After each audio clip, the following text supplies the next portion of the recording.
The following are properties, original work, creations, and ideas of Kelebogile Sehoa. The ElementRings brand includes, but is not limited to, the ElementRings Pty Ltd company, the ElementRings script, comic book or manga script, characters, movie script, ElementRings merchandise, and Negu brand. All rights claimed and reserved by Kelebogile Sehoa. Hello and welcome back to ElementRings.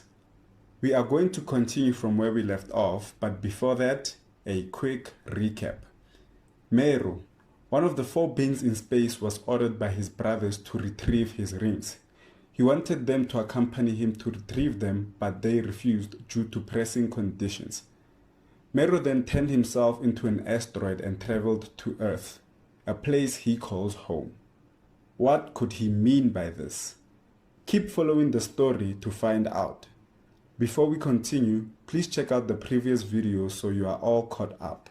Now let's continue with the story. Matlohonolo was in Botlhale's bedroom saying good night to him. When she was about to walk out of the room, Botlhale asked his mom a question. Mom, back when we were at the gas station coming home from Gapodu, I asked for a few other things but we couldn't buy them. Why is that?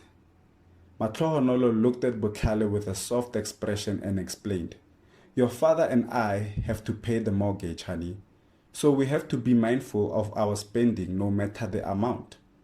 Matlohonolo didn't say much, but Botlhale understood. He then said, Don't worry, Mom, I'll get you the money one day. Matlohonolo hugged Botlhale and said, Then you'd better go to school and get yourself a qualification. That's how you'll be able to get us the money, Matlohonolo said to Botlhale. Matlohonolo thought highly of education. She always stressed the importance of it. No doubt, I'll become the academic I was meant to be, and I say that because I know you guys believe in me. I'll make sure to better the lives of our family, Botlhale said with conviction. Matlohonolo smiled and stood up from the chair, headed for the door and put her finger on the light switch. When she was about to flick it, Zakes and the little ones walked in. Wait, don't switch off the light. These two wanted to say goodnight to their big brother, said Zakes. The 3 boys shared a hug as Botlhale said, You two should be in bed. We have an early morning tomorrow, and then there's Menlyn more. Kalfang acted like a soldier and said, Sir, yes, sir. We are off to bed, sir, making a saluting gesture to his big brother. Otlalifile wasn't having any of it. He wanted to sleep in Botlhale's room. But I want to sleep in Bro's room, said Otlalifile while sobbing. Botlhale didn't have a problem with this. It's okay, Otlalifile. You can sleep here tonight. There's no need for the waterworks, Botlhale said.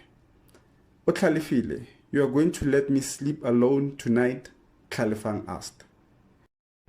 Otlalifile didn't want to get swayed. He quickly climbed into the sheets, looked away, and immediately fell asleep.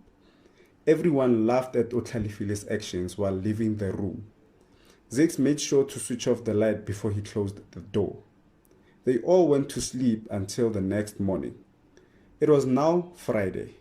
Zakes was already up and had prepared himself so he can get the boys up for school. He went into Botlhale's room to wake him up. Wakey, wakey, Botlhale, you need to prepare for school, Zakes said. After Zakes said those words, Botlhale practically jumped out of bed and said, Finally, Menlyn, here I come. Botlhale was experiencing every positive feeling a human being can feel. He then rushed out of his bedroom and went straight for Tlalefang's. Ejo tsoha, ke nako ela. For those who don't understand, Ejo tsoha, ke nako ela means, dude, wake up. It's that time. Tlalefang was still fast asleep. Botlhale then screamed, Wake up, Tlalefang! It's time to go to Menlyn. Or do you prefer being left behind? Tlalefang then jumped out of bed and then said, Please don't leave me behind. Make sure to wake up Otlalifile. He said all of this while running to the bathroom. Botlhale followed his little brother while giggling. Back in Botlhale's room, Zakes was listening and was laughing. I guess the word Menlyn is now a trigger word in this household, Zakes thought out loud. He carried Utlalefile out from bed and thought, this one needs to be carried out of here. Botlhale and Tlalefang had already ran their bath water and were almost done.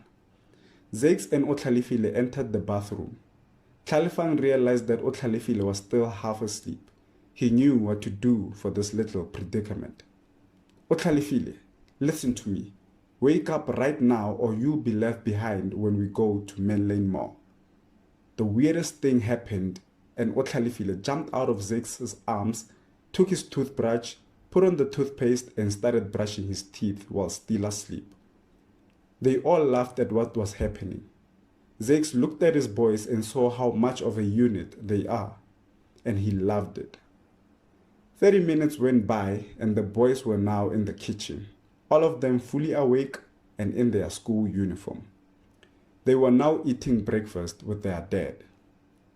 Dad, please don't be late picking us up after school. It's a Friday and school ends 12:15 today. I've been waiting for this day all my life. Menlyn, here I come.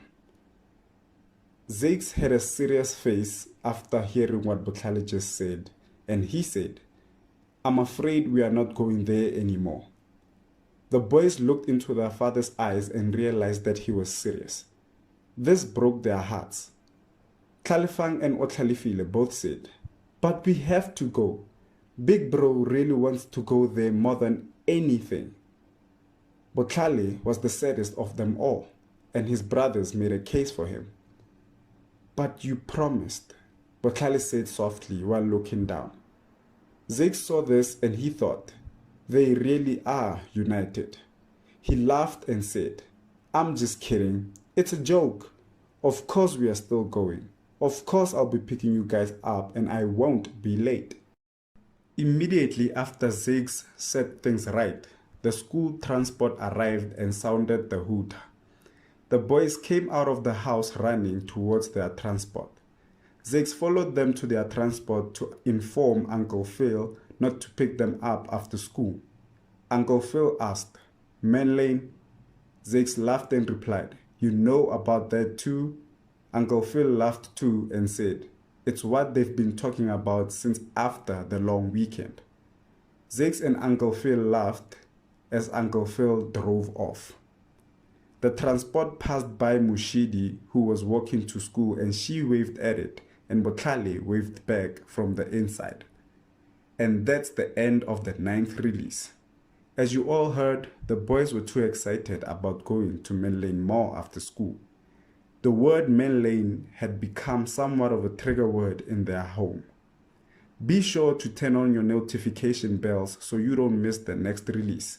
And remember, don't be afraid to interact with one another or me in the comment section.